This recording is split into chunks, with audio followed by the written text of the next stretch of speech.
காவேரியில் தண்ணி இல்லை, அதுக்கப்புறம் அங்கே தண்ணி இருந்தால் தானே ஃபஸ்ட்டு ஏன் அந்த மாதிரிலாம் பேசணும்? இது போராட்டம் பண்ணுறீங்களா? எது முக்கியமோ அதை பற்றி நீங்கள் போராட்டம் பண்ணணும். இந்த மாதிரி தண்ணி இல்லை அது இல்லை நான் வந்து அது பண்ணல. நீனா முன்ன பின்ன போயிருக்கியா விஜய்கிட்ட? பேசுனா இப்படி தான் பேசுவாங்க, அனாவசியமாலாம் பேசக்கூடாது. இந்த மாதிரிலாம் எப்படி நீங்கள் தண்ணி இல்லை அது இல்லைன்னு சொல்லுவீங்க? தண்ணி காவேரிக்கு போத்தே அங்கே போய் பேசுறதுக்காட்டியே தண்ணி வந்துச்சு. அவர் நல்ல மனசு இருக்கிறவருக்கு எப்படிக்கா இருந்தாலும் அவருக்கு நல்லது தான் நடக்கும். நீ எவ்வளோ கெட்டது பேசுறியோ அவ்வளோ உனக்கு தான் அது திரும்பமே தவிர எங்கள் தளபதிக்கு என்றைக்குமே திரும்பாது. அது ஓகே.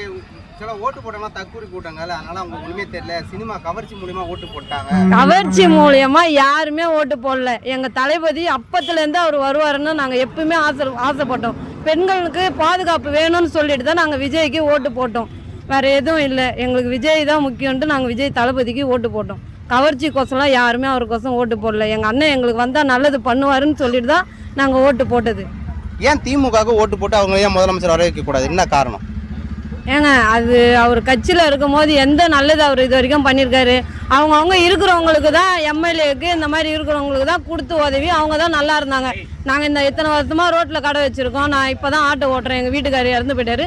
இப்போ தான் நான் ஆட்டோ ஓட்டினேன். சரின்னு சொல்லிட்டு இருக்கிறவங்களுக்கு தான் நீங்கள் நல்லது பண்ணுறீங்க. யாருக்கு நீங்கள் நல்லது பண்ணுறீங்க?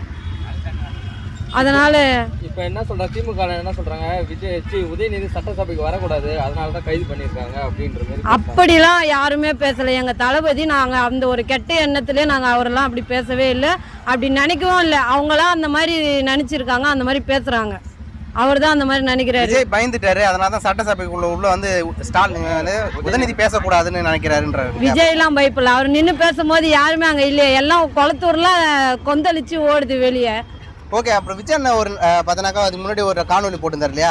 5 நிமிஷம் பேசுனதுக்கே பார்த்தனாக்கா கொத்த புரோட்டா போட்டாங்க அப்படின்ற வார்த்தைலாம் பேசினாரு. அதுக்கு நிறைய பேர் என்ன சொன்னாக்கா, தமிழ்நாட்டு முதலமைச்சர் வந்து இப்படிலாம் பேசுகிறாமா, நாகரிகமாக இருக்கான்னு கேட்டாங்க இல்லையா? ஸோ அவங்களுக்கு என்ன சொல்ல விரும்புறீங்க? அவங்களுக்கு என்ன சொல்ல விரும்புனா, அவங்க எதிர்த்த டீம்ல அவங்க பேசுனாங்களே சிஎம் வாயை தருங்க, அதுக்கப்புறம் வந்து சோபா ஆச்சு, இதெல்லாம் வந்து அவங்க பேசலாமா? அப்ப அவங்க பேசியிருக்காங்க. இதுல எங்க தளபதி ஒண்ணு சொன்ன அதுல என்ன ஆயிடுது? ஓகே. திமுக காரங்க எதுக்கு இதனால ரொம்ப ஆபாசமா நிறைய விஷயங்கள் பேசுறாங்க? எதனால இப்படி பேசுறாங்க? எதனால பேசுறாங்கன்னா, பெண்கள் வந்து விஜய்க்கு சப்போர்ட் பண்றாங்க, விஜய்க்கு ஆதரவு கொடுக்குறாங்களேன்னு சொல்லி அந்த வயிற்றுல அவங்க பேசுறாங்க. இல்ல அதுல கிருஷ்ணமூர்த்தின்னு ஒருத்தர் இருக்காரு, அதுல தொடர்ந்து பாத்தீங்கன்னாக்கா நிறைய விஜய் மீது ரொம்ப விமர்சனத்தை பார்த்துக்கிட்டே இருக்காருன்னா காரணம் யாரு? அந்த பணியூருக்கு போனவர் அவரா? இவரு 26ல நிப்பாராம், சிஎம் கொடுப்பாராம். அவருக்கே இது கிடையாது. அந்த கட்சியில ஒரே கட்டையில ஊர்ன மட்டை தானே அதுங்க எல்லாமே. அப்படிதான் பெண்களை கேவலமா பேசுவாங்க. இப்போ விஜயகாந்த் அவங்க பையனும் அதே மாதிரி பேசியிருக்காரு விஜய் அவர்களை, அதை பத்தி எப்படி பாருங்க? அவருக்கு சொல்லி கொடுத்துருப்பாங்க சைட்ல, அதனால அவர் பேசுறாரு. அதுக்கு முன்னாடி அண்ணன்னாரு, அதுக்கப்புறம் இப்போ போய் கொஞ்சம் கொஞ்சம் சொல்லி கொடுத்துருப்பாங்க. ஏன்னா அந்த டைம்ல மாறிட்டாங்களே அவங்க, அதனால அவர் சொல்லி கொடுத்து பேசுறாருங்க. ஓகே. இப்போ சீமானை பற்றி பேசலாமா? ஓகே. சீமானை தொடர்ந்து பார்த்தீங்கன்னாக்கா தம்பின்னு முன்னே வர வச்சாரு, ஆட்சிக்கு வரைச்ச இது அரசியலுக்கு வரதுக்கு முன்னாடி. அதுக்கப்புறம் பார்த்தீங்கன்னாக்கா விமர்சிச்சார், ரொம்ப கடுமையாக விமர்சிச்சார். எதனால? அவர்லாம் ஒரு ஆளே இல்லைண்ணா. அவரு இப்போ சொல்றேன், அவரு உதயநிதி விஜய்லாம் ஒரு ஆளே இல்லைன்னு. அவர் ஆளே இல்லாதனால தான் நாங்கள் யாரும் அவரை பற்றி மதிக்கிறதும் இல்லை, அவரை பேசுறதும் கிடையாது. அவரை பற்றிலாம் அவரே பேசின்னு போயினே இருக்கட்டும், நாங்கள் காதிலே வாங்க மாட்டோம். 2 பேர் தான் எங்கள் தளபதி சொன்ன மாதிரி தான்.